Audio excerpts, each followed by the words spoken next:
my voice is disappeared. Good morning, everybody.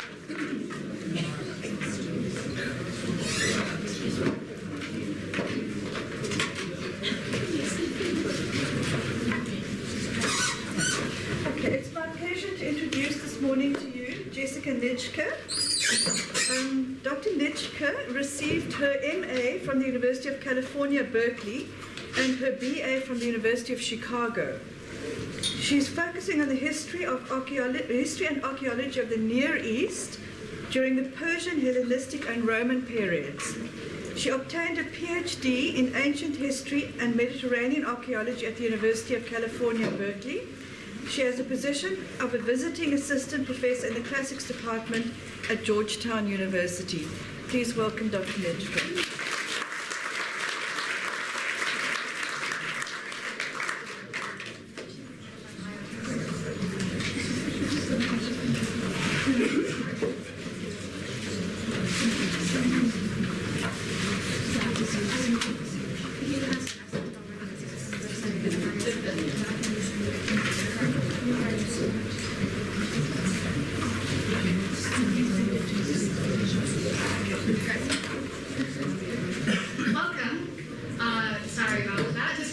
I worked at Georgetown University about a decade ago, so that's about a date. I live in South Africa. I live in Cape Town, and I'm a research associate at the Stellenbosch University in the Department of Ancient Studies.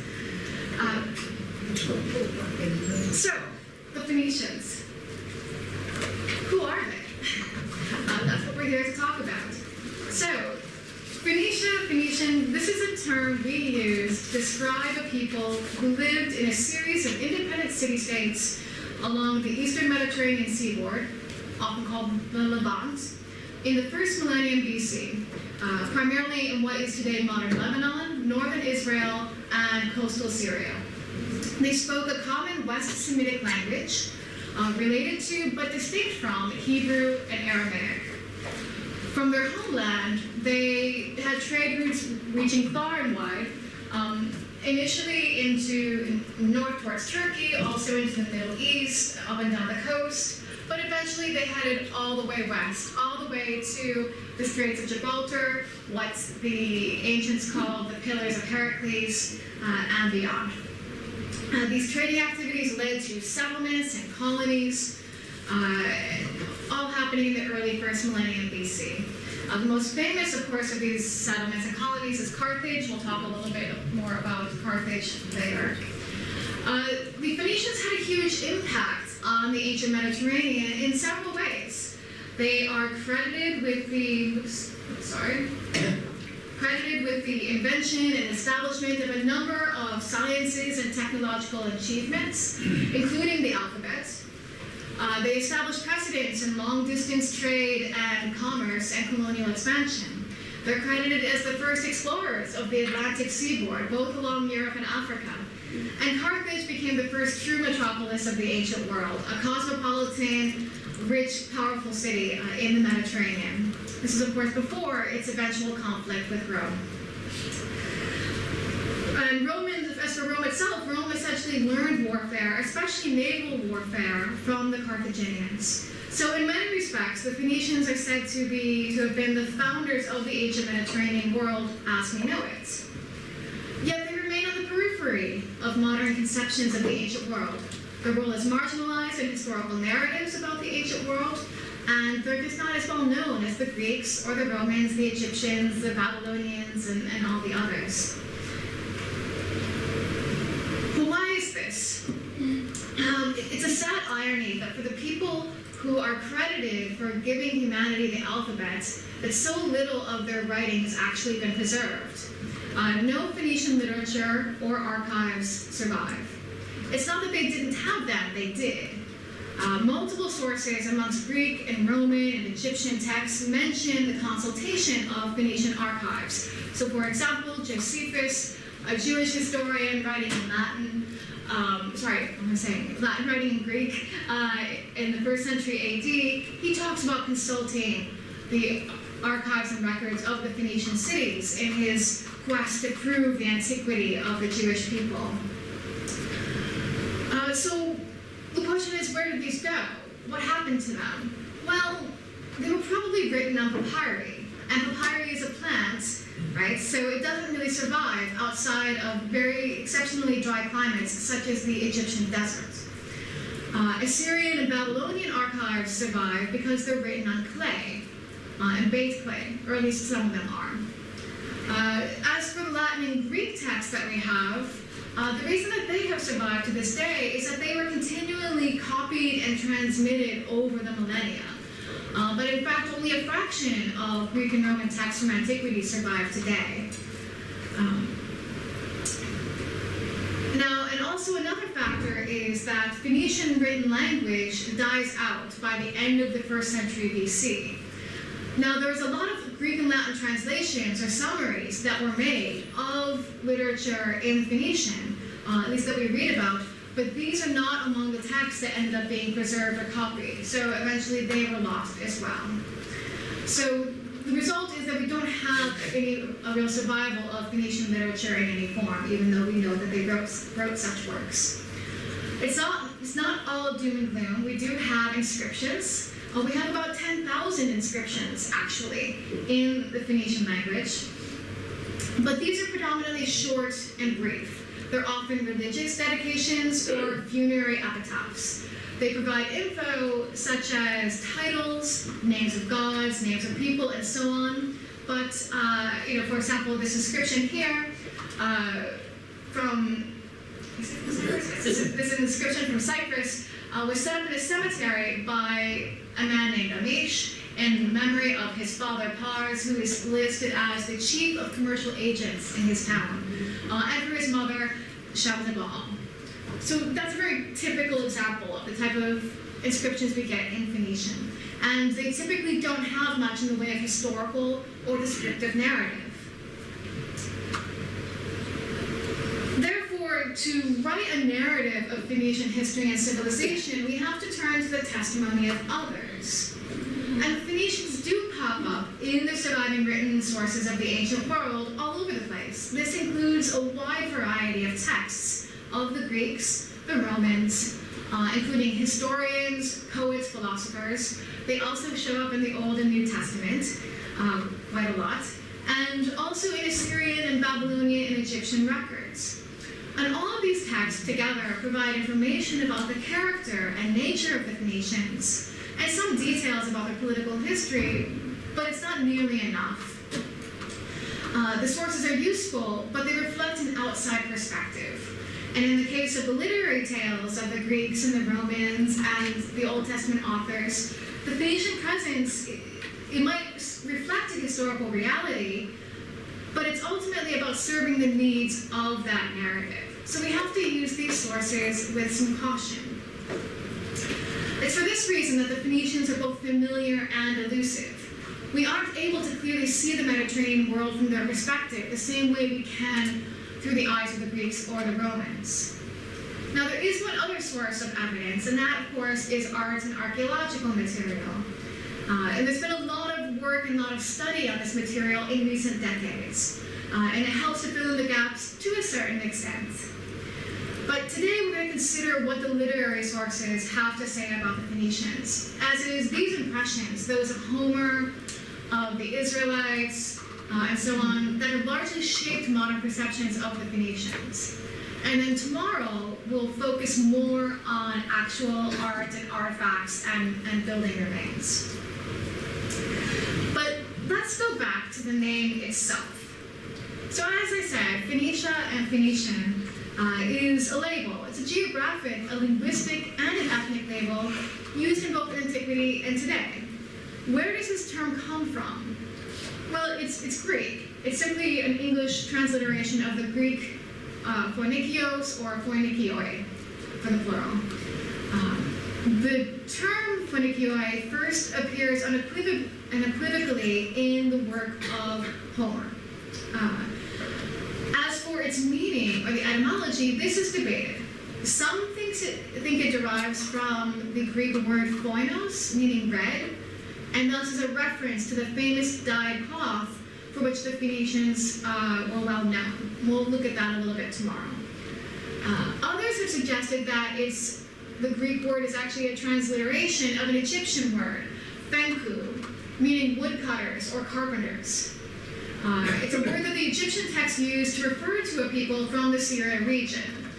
And this might make some sense, as the Phoenicians were highly involved in trading of wood, cedar specifically, from the Lebanese mountains. We'll talk a little bit more about that in a moment. So while the etymology is not certain, what is clear is that the Phoenicians themselves never used this term, which is why I'm bringing it up at all. They didn't use this term, they didn't use any collective term, as far as we know, to talk about themselves. Further, no other Near Eastern text uses a collective either. The Assyrian and Babylonian records tended to speak about them as the kings of the seacoast, and when talking about their dealings with the rulers of Phoenician cities. The biblical texts and the Phoenician inscriptions themselves simply use an ethnic based on the particular city-state of the people or the individual. So there were 4 dominant city-states, especially in the early Iron Age or the early first millennium BC, and that's Tyre, Sidon, Byblos, and Arwad. Later on, Beirut becomes important as well. Other settlements were a lesser or greater degree dependent on or connected to these larger city-states. But these city-states, they were never united into a single kingdom, although they were at different times subjected to the hegemony of other larger regional empires like the Assyrians or the Persians, and later the Macedonians and Greeks under Alexander. So if there was no single united Phoenician kingdom, and if the Phoenicians never referred to themselves collectively as Phoenician, is it fair to even talk about a people such as the Phoenicians? This is some debate today, a matter of some debates for many scholars today, with some people arguing that no, the Phoenicians are sort of a modern construct created by people, especially perhaps in Lebanon, to look for a nation to associate themselves with.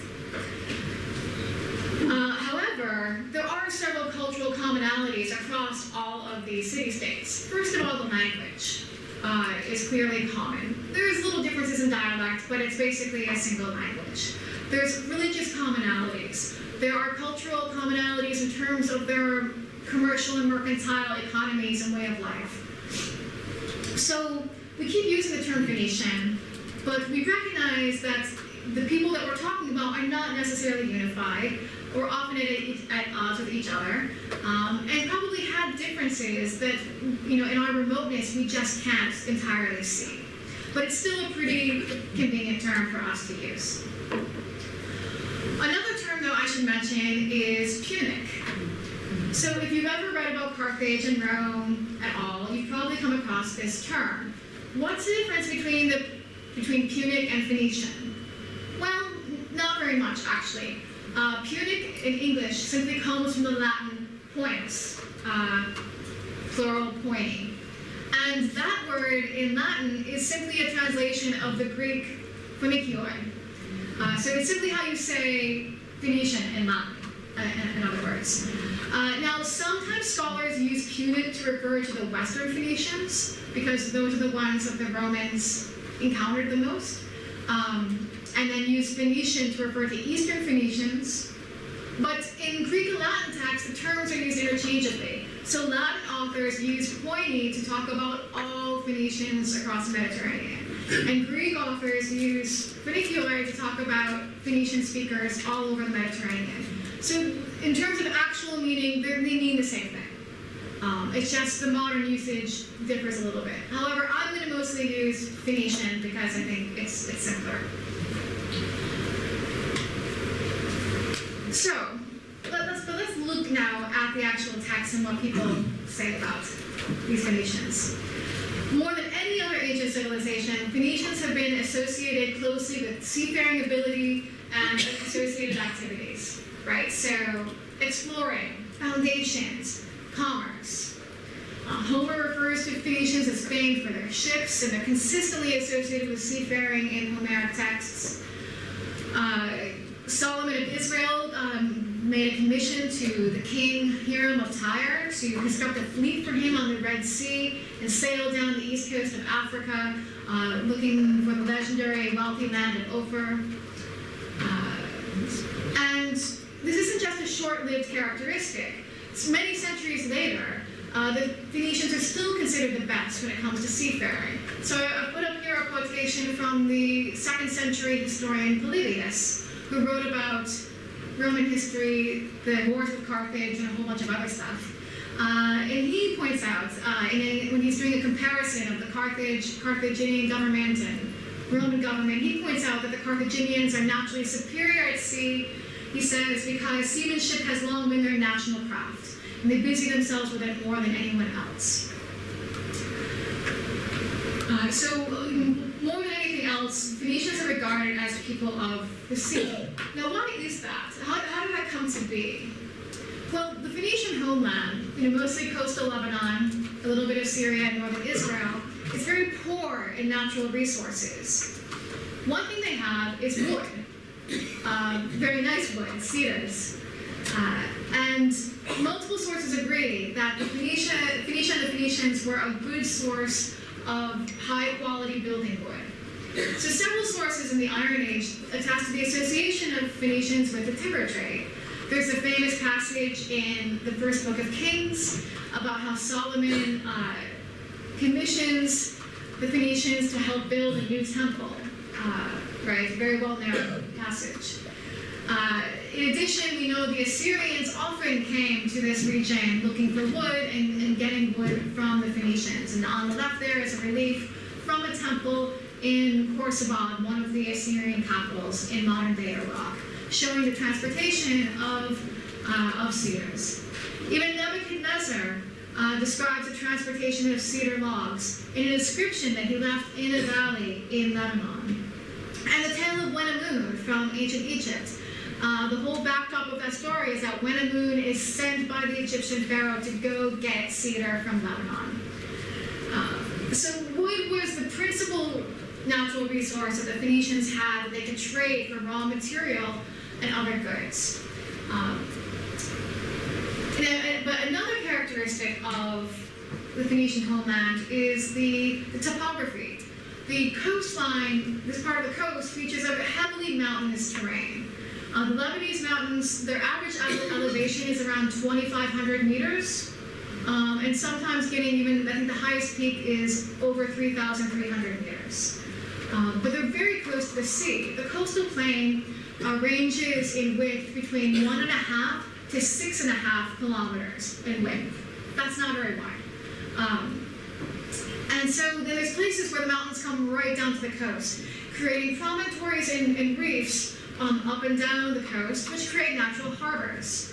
So access to high-quality wood, plus the convenience of harbors, plus these huge mountains, which makes it a little bit difficult to do trading and commerce inland, although possible. And plus the lack of natural resources, it's understandable that the Phoenicians became sailors, explorers, and traders par excellence. So in being poor in natural resources, they made the most of their wood and their skills and became successful merchants, trading not just wood, but manufactured goods, providing transport services in exchange for raw material and agricultural products. This characteristic, their activity in commerce, their excellence in mercantilism, is described in both positive and negative terms in the Greek and Roman and biblical sources. On the one hand, Phoenicians are often portrayed as fair, reliable, with excellent merchandise. At the same time, there's a general negative stereotype that tends to follow traders around the Mediterranean. And this seems to apply to everyone who engages in commercial activity, not just the Phoenicians. So why is this? Why is there a prejudice against traders? Well, amongst the Greek and Roman elite culture, commerce is not considered the highest calling. The elite Romans and Greeks did not want their sons and daughters growing up to be businessmen. The preferred vocation, of course, is landholding, right? That's where respected wealth comes from. Landholding, working the earth, having a big farm. having productive lands. So there's a bit of condescension towards those whose full-time activities and source of income are commerce. The merchant princes, as the Bible says. Well, in their endeavors, in their commercial endeavors, and they're searching for resources, it's natural that the Phoenicians went far and wide. Biblical and classical tradition gives the Phoenicians credit for exploring and settling in the farthest reaches of the Western Mediterranean very early on, at the beginning of the Iron Age, around 1000 BC. That's what they say. That's a little bit early, according to the archaeological evidence, but it's not so far off.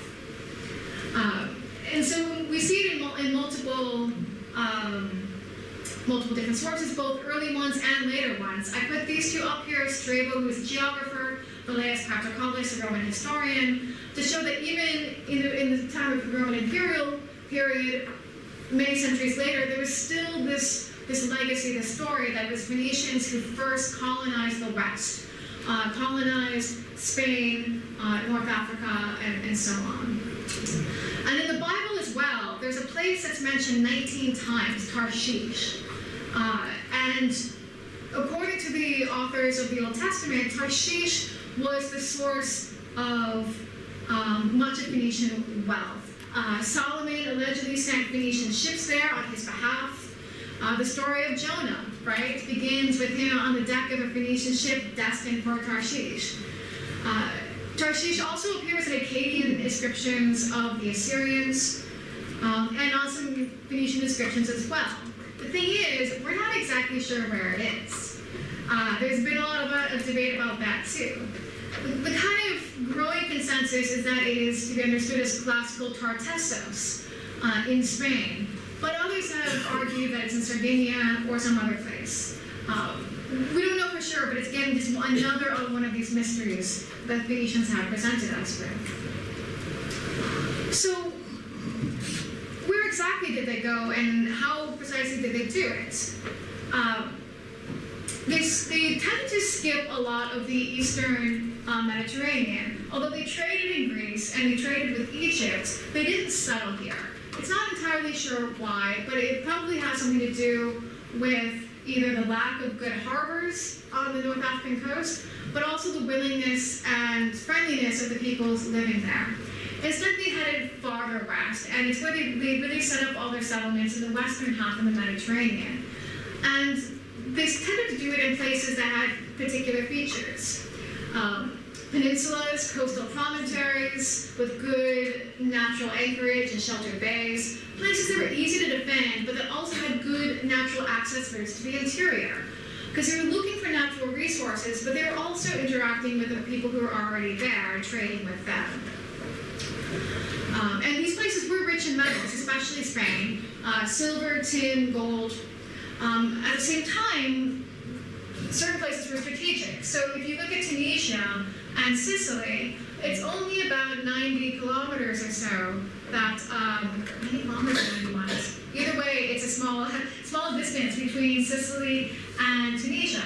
So whoever controls this area, right, controls traffic from the Eastern Mediterranean to the Western Mediterranean.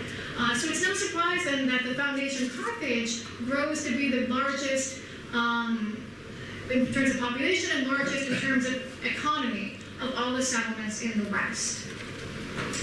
Now, how do they do it? As I put down there, based on analysis of literary sources and the currents of the Mediterranean and wind patterns, we've been able to reconstruct the primary trade routes that they took and figure out how long it would take them. And it only took them about 3 months to get from Tyre all the way to the west, to Gades, modern Gades, Gadir, modern Kazi. And that's not very long. Now, there's a common misconception that ancient Mediterranean sailors always hugged the coastline. That's not true. If that were true, then this whole trade route would not be economically viable for the Phoenicians. They certainly had the skills to sail in the open sea. And to sail, there's another common thing you might read, that they only sail during the day. Obviously, if they're at open sea, that's not possible. They certainly sailed at night as well. But they can only really do this in summer. In winter, it becomes too treacherous. So it would take at least a year or more for one ship to make the trip there and back, depending on when they leave and exactly when then they return. But we definitely have the ample evidence that they could, in fact, sail out in the open waters in the Mediterranean. And this is important to keep in mind then when we consider about the next adventures that we hear about in the sources, and that's their adventures into the Atlantic. So as Carthage became more powerful and wealthier, it started embarking on its own explorations. And there are two stories that we hear about in the sources about a pair of Carthaginian nobles who sometime around 500 embarked on trips in slightly different directions, one north along the European Atlantic coast and one south along the African coast. So the first is the voyage of Himilco. Unfortunately, our only real substantial record of that voyage comes in the 4th century AD, 900 years after it's supposed to happen, so we can't really put a lot of stock perhaps in this account. But allegedly, he went over 4 months up the coast of Europe, definitely went as far as Brittany, perhaps even as far as Ireland. Our sources are a little bit better for the other trip, and this is the voyage of Hanno. And supposedly he sailed from Carthage through the Straits of Gibraltar, much like Himilco, and then down along the West African coast. And let's take a closer look at that route. Now, the longest surviving account of this voyage comes from a Greek manuscript, dated variously from the 4th century BC to the 1st century BC. It's not really clear. It's about 100 lines long. But it claims to be, as it says here, it claims to be a translation of a Punic inscription. I'm saying Punic because there's two different dialects, or there's more than two different dialects, but there's a Western dialect of Phoenician, and scholars tend to call that the Punic dialect. So it claims to be a translation of a Punic inscription that was put up in a temple of, it says here, Kronos. Kronos is simply the Greek term for Baal. So a temple of Baal, probably in Carthage. Scholars are of various minds about this inscription. Some think it's complete fiction, especially because there's no archaeological evidence for the Phoenicians south of Mogador on the West African coast. Others think that there's some truth to the story, but that the text we have now is a summary of a summary and has been embellished and altered. And it certainly is influenced by the characteristics of Greek literature and Greek exploration accounts. But we're told that a fleet of ships headed south, here it says 3 myriads, which would technically be 30,000 men and women, that's surely an exaggeration, down the coast. And that initially they make some settlements on the Moroccan coast, but then they further down it's just more of exploration, and they become more fearful of what they find. And they describe mysterious fires, as well as exotic flora and fauna. They seem to have passed an active volcano and spotted a very high mountain, which some have identified as Mount Cameroon. The description suggests that they may even have made as far as Cape Lopez in Gabon, but then turned back. We're told also that around that time they encountered a hostile people, a hostile hairy people, which they were called the Gorilla. Were these actual people or were they primates? They tried to catch some but weren't very successful. It's not clear. Scholars are completely at odds about this. But this text is the source of 19th century scientists applying the name gorilla to that primate. So the text remains controversial, but nonetheless it's the earliest and most detailed report of an expedition, whether fictional or real, by Mediterranean culture so far from its familiar territory. And we also have other descriptions of Phoenician and Carthaginian expeditions that go far, far from home.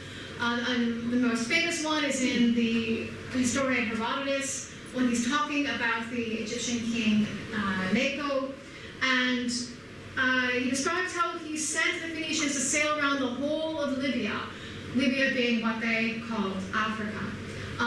We should remember that the ancient Greeks had only a limited knowledge of the world beyond the regions bordering the Mediterranean. They knew of lands as far east as India, but aside from the Egyptians, they didn't know much about Saharan or much less sub-Saharan Africa. They certainly didn't know how big Africa was.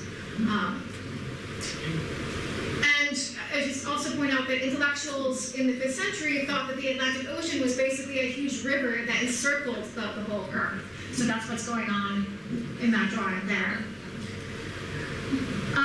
So did the Phoenicians really circumnavigate Africa? Perhaps. Well, there's an interesting line here at the bottom of the account where Herodotus says, they said what some may believe, though I do not. Herodotus is often a skeptic. That in sailing around Libya, they had the sun on their right hand. So that seems to suggest that they did make it to the southern hemisphere in some way or another. But despite some claims of Phoenician shipwrecks in the Cape Flats, there's been no conclusive evidence to corroborate this report. But if you're out walking and you find a Phoenician description, then you should WhatsApp me or send me an email. I'll be very interested. But as I pointed out earlier before, it's technically possible. There's been a lot of, earlier people say there's no way they didn't have the technical feasibility, the skills, the navigation skills to do so. The Mediterranean is a dangerous sea to sail. Sailing through the Straits of Gibraltar is very hard and difficult as well. If they could do that, they probably could have done this also. Whether or not they did, I'll leave that for you guys to decide. So it wasn't just their wares, it wasn't just trading or necessarily commerce or even just wood. Phoenicians also were craftsmen, or so we're told. And they were excelled at metalwork and different types of crafts. So in the Iliad, we're told that the Trojan queen Hecuba, when she goes to make a dedication to Athena, she goes and picks the most beautiful dress in her collection, which is the product of the handiwork of Sidonian women. In the Odyssey, when Telemachus goes to search for information about his father, Odysseus, he goes to the palace of Menelaus, and Menelaus there offers him a gift of a Sidonian silver bowl with some gilding. And this is not the bowl, right? This is just an example of a gilded silver bowl from Cyprus from around 700 BC to give you an idea of maybe something similar like that. So what we see here is not only the high esteem for Sidonian products, but also Sidonian elite are presented as equal in status to the great and noble houses of the Aegean. Right? Menelaus talks about the king of Sidonia as an equal. And this kind of this richness and kind of respect is a picture that we get in parts of the Old Testament, where the Phoenician cities are highly respected for their status, their wealth, and their skills. But the Greek respect for Phoenicians goes beyond this admiration of what they can make, but also admiration for the way that they govern themselves and some of their moral values as well. So both Isocrates and Aristotle praise the Carthaginian constitution as being a good example of the preferred blend of democratic, aristocratic, and monarchic elements that they thought so highly of. They compare Carthage, they hold Carthage up with Sparta and Crete as the best constitutions out there. And Herodotus tells us this story about Phoenician loyalty in the context of Persian conquest. The Persian king Cambyses, he conquered Egypt, he wanted to go and conquer more, he wanted to take on Carthage. He'd heard rumors of its wealth and its power. But the Phoenicians, and because the Phoenicians were such great sailors, and Persia a bit away from the sea, the Phoenicians made up the bulk of the Persian navy. And we're told that the Phoenicians refused to make war on Carthage because of the close ties that they had with that city. They said, we will not make war on our own sons. And so Cambyses lets it go because he realizes he can't do it without a fleet. And so Herodotus tells his story as an example to kind of to show the character of the Phoenicians. And then, of course, the Greeks don't just attribute them respect in this regard. They also attribute the Phoenicians credit and respect for their extensive knowledge and the foundation of certain sciences. So they are credited with astronomy and arithmetic. This probably isn't true, right? We're going to say, the astronomy and arithmetic go back in the Near East for thousands and thousands of years. The point here is that the Greeks, is about the relationship between the Greeks and the Phoenicians and how the Greeks, credited the Phoenicians with this. Philosophy as well. Pliny the Elder, who is a historian of the natural world, he mentions as well the art of war, which I mentioned earlier. And certainly in the beginning of the conflicts between Carthage and Rome, Carthage absolutely had the upper hand. The problem is that Romans are very, very good studies and imitators. And so, although the Romans went in knowing nothing about naval warfare, they came out knowing everything from the Carthaginians. But of course, then there is one technological advance in particular that you may have heard of that the Phoenicians are credited with, and that is the alphabet. So Herodotus gives the kind of the longest version, although he's not the only one who tells us this. He says that the Phoenicians who came with Cadmus, introduced into Greece, and I should say Cadmus is a Phoenician who founded the city of Thebes. So one of the Greeks, most important and powerful cities. And their tradition was actually founded by a Phoenician. So Cadmus, according to Herodotus, introduced into Greece a number of accomplishments, of which the most important was writing, a skill unknown before this, I think, to the Greeks.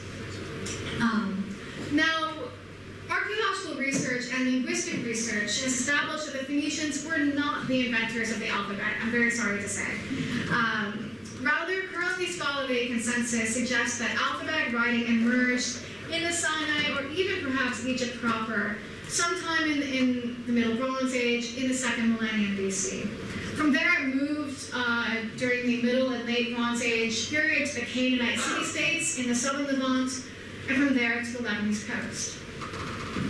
However, what research suggests is that the Phoenicians did seem to standardize the alphabet by the mid-9th century, if not before, and then transmit it. A series of inscriptions from both the Levant but also Sardinia seem to confirm this.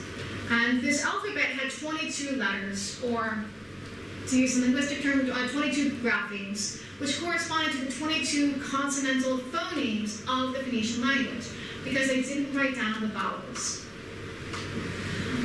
Various other Latin scripts, such as the Ammonite script, the Aramaic script, the Hebrew script, the Moabite script, all seem to have more or less derived from the Phoenician script. They all have it as their common parents. Now, exactly when and under what circumstances transmission to the Greeks occurred, that's disputed. It probably didn't happen as neatly as Herodotus says, with Cadmus wandering over the piece of papyrus and saying, here you go, the alphabet. Probably not that straightforward, but there's a debate about if it happened all at once or if they picked up on certain letters and whatnot. But the oldest alphabetic inscriptions in Greek come from the 8th century BC, and in fact, the closest similarity between Phoenician letters and early Greek letters occurs in the Phoenician inscriptions from the early 8th century BC. So it seems to be, we're on fairly solid ground that it's happening at the very beginning of the 8th century BC. The legacy of this, of course, is that the Phoenician alphabet is a stimulus for all succeeding alphabets. The Western Greek alphabet is adapted for the Etruscan alphabet, which is in turn adapted and transformed into the Latin alphabet and other Italic scripts. But it's not all good things, right? It's that we read in sources. There's lots and lots of praise for the Phoenicians. They get lots of credit, but there are also some negative stereotyping as well. I've already mentioned the negative stereotyping associated with them being merchants. We also see a number of negative attitudes towards the Phoenicians in the Bible, especially the prophets, who draw a sharp contrast between the heathen, arrogant Phoenicians and the God-fearing, humble Israelites. Understandably, right? This is a bit in contrast to the depictions of the time of David and Solomon, who aligned themselves with the Phoenician city-states. But these different, if you've read the Old Testament at all, you know that the books have different goals in them. In terms of the classical sources, genuinely hostile treatments towards the Phoenicians really only appear once military conflict breaks out between, especially Carthage, but also their allies, and various different groups. The first, of course, is with the Greek cities of Sicily. So the Phoenicians settled Sardinia, North Africa, the western part of Sicily. But it wasn't long after the Phoenicians started moving west and settling, so did the Greeks. And the Greeks set up on the eastern part of the island, southern Italy, southern France. And by around the 5th century, Carthage had grown in influence and significance and was really kind of exerting power over all these settlements in this region. And then Syracuse, as a Greek city, was becoming more powerful as well. And as you remember what I said about the strategic importance of this area, it's inevitable that Syracuse and Carthage would eventually come to conflict, and they did. And there's a series of conflicts and wars that last for a long, long time, 2 centuries, mostly between Carthage and its allies and Syracuse and its allies. It's not always strictly along ethnic lines. Some Greek cities were on, smaller Greek cities were on the Carthaginian side and so forth. As for the local people, and there were some, they tended to be more on the Carthaginian side, but again, it's not fixed, right? The tides are often changing. The situation only really gets resolved once Rome becomes a power and comes in and disrupts everything. But it's in this context that Greek historians of the 5th and 4th century, especially those tied to Sicily and tied to the Greek cities of Sicily, start portraying the Carthaginians as cruel, untrustworthy, and that kind of thing. But I should point out that this is the same time that Herodotus and Aristotle are writing about Carthage and Phoenicians in very positive terms. So it really shouldn't think about it in terms of ethnic conflict per se. It's really about the politics and the war that's going on.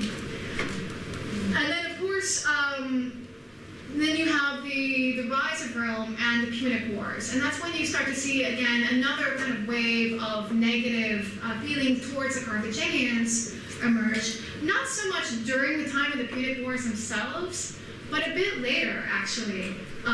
In the 1st century BC or thereabout, when in, for example, the history of Rome, Livy's history of Rome, he uses these stereotypes against the Carthaginians about how they are, again, cruel, faithless, punic trustworthiness means not trustworthy at all. So punica fides, not trustworthy. And all the kind of things you might expect, right? He had no Hannibal here, has no fear of the gods, he has no respect of oaths, all around diabolical person, as you might expect for the kind of description of an enemy. And we find these stereotypes elsewhere in Latin literature. So, for example, Cicero, a lawyer rhetorician, in a court case, he is trying to dismiss a witness from Sardinia, and trying to undermine his testimony. And basically says, well, he's essentially, he's a Phoenician, he's untrustworthy. As he says here, we know that Phoenicians are the most treacherous of all nations. But this is Cicero, of course, speaking in a court, what we consider a court of law. So we do get these negative stereotypes of the Carthaginians in, especially imperial period of Roman literature. But it's not always like this. And the most interesting and obvious example, and this will be my final example, is of course the Aeneid. I assume most people are somewhat familiar with the Aeneid, I hope. Yes? Yeah, okay, great. The Aeneid, of course, recounts the founding of the Latin race and thus the future of Rome by Aeneas, a refugee from Troy, after the Trojan War. And much like in the Odyssey, Aeneas has to wander a bit before getting to Italy. And along the way, he ends up at Carthage, soon after the time of its legendary founding by the Tyrian noblewoman Alyssa, who is also called Dido in this text. Now, Carthage has its patron goddess Juno. But Aeneas is championed by Venus. Juno, of course, knows Carthage's eventual fate, that it will be destroyed by Rome in 146 BC. And so throughout the poem, she's determined to stop Aeneas in order to prevent the founding of Rome and the destruction of her beloved city. Thus, the Aeneid as a poem, it very much signals and references the huge important rivalry between Carthage and Rome. But Virgil's Dido is a very sympathetic character. She's a gracious hostess. She welcomes Aeneas and his men, gives them a home, tells them they can stay, and they can be equal citizens with them. And so insofar as Dido represents the values of the Phoenician city-states, Virgil presents them with admiration and respect. She's presented very admirably, a woman who escaped the city of Tyre resourcefully, escaped after her husband was killed by her brother in a palace coup. And she is the proactive founder and builder of Carthage, represented as a bustling, productive city. There's no duplicity or trickery on the part of Dido or the Carthaginians in Virgil. Instead, that's on the part of Aeneas and Venus. Because Venus, through the agency of Cupid, forces Dido to fall in love with Aeneas, in order to ensure Aeneas receives a favorable reception. Now, Aeneas seems to fall in love with her in return, and Juno connives to have them marry, and thus change history forever. And she nearly succeeds. But, of course, Aeneas is reminded by Jupiter and by Mercury about his actual future and fate. And so he hides his love for Dido, and he just coldly tells her that he has to leave. And that's it. And then he just takes off. Dido, of course, is beyond herself with grief and anger. She's not in control of her own emotions, thanks to the interference of Venus. And once Aeneas is gone, she kind of comes to her senses. She feels intense guilt and shame for having betrayed her vow to her dead husband. And of course, it's not actually her breaking the oath. She has been actually betrayed by Venus and, by extension, Aeneas. And she deals with the situation by killing herself through self-immolation, which is an act that was very respected in Roman tradition, right?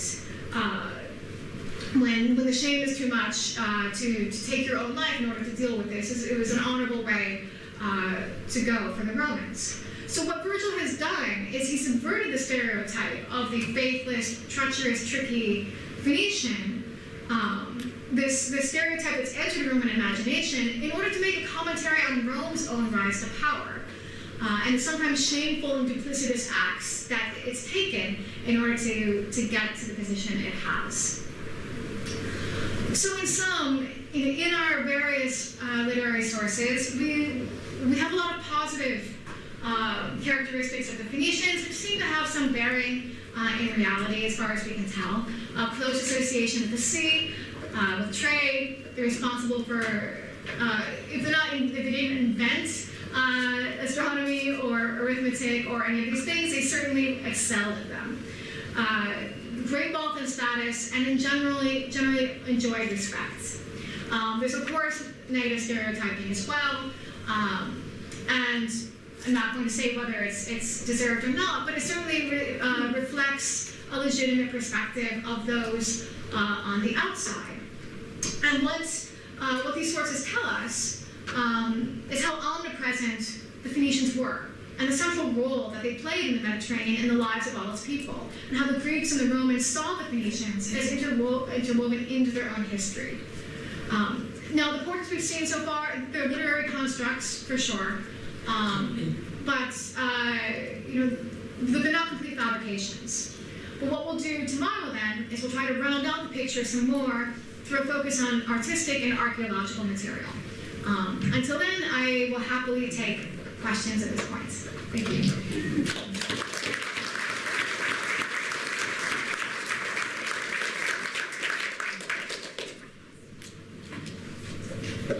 How long did these Phoenicians exist for? You said they started out in the first millennium BC. It's controversial. If you ask the Lebanese, they still exist today. Some Lebanese, at least. But again, it depends on the name. It's tricky because of the name. So, like I said, the term Phoenician appears in the records only in the early first millennium. It was long thought, and I think even Herodotus thinks that the Phoenicians came from somewhere else. That doesn't really seem to be borne out by the archaeological evidence. It seems that, the city-states, so Byblos, Stein, and Tyre, Arados, even Beirut, they go back well before that, second millennium, even the third millennium. Now, the people who occupied the cities in the third millennium and second millennium, should we also call them Phoenicians? There's certainly material continuity from the second millennium to the first millennium. There's no big break, there's no big change, really. So it's generally perceived that the people we call the Phoenicians in the first millennium are certainly descendants of the people who lived in those cities in the second millennium, if that makes sense. So, yeah, so they can go back to the second millennium, but they just weren't called Phoenicians. Again, it's the city-state names that are used. I know it's not a perfect answer. So that's the beginning. As for the end,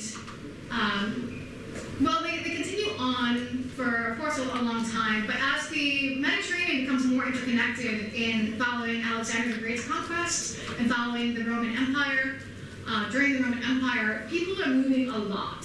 There are certainly people who are called Phoenician in the Roman Empire. And in fact, by the time of the Roman Empire, they embraced that term. They actually started using that term to call themselves Phoenicians. But as for the last time that the term Phoenician actually shows up, it must be in the High Empire at some point. But the Levant is a huge mixture of people, right? So you have Israelites, Judahites, Ammonites, Edomites, Idumeans, Arameans. We could go on. It's like 100 different people. And of course, ethnicity is not fixed, right? It's constantly shifting. Nationality is constantly shifting. So it's really hard to kind of pinpoint a specific date, either beginning or end. I realize it's not maybe the most satisfactory answer, but that's the only one I have. Yes? Were they all joined by similar religion, same gods? Yeah, so I didn't talk much about religion today, but I will a bit tomorrow when we look at the archaeological evidence. Different gods had different emphasis, or were favored in different ways, but yes, they are definitely connected by religious commonalities and similar religious practices. Was the writing from right to left or left to right? Right to left. Yeah. Yes. You said that the Phoenician language died out by the end of? Writing. So written Phoenician in the East died out at the end of the 1st century BC. Thank you. But in the West, it continued. I meant to look up exactly. But there's still punic inscriptions during the Roman Empire. I can't remember how late, though. But the writing died out. I'll just talk about the East, because I know the East better. The writing dies out in the East because it's replaced by Greek. And Greek continues to be the dominant language of administration and so on into the Roman Empire period. But then, of course, it all is eventually replaced by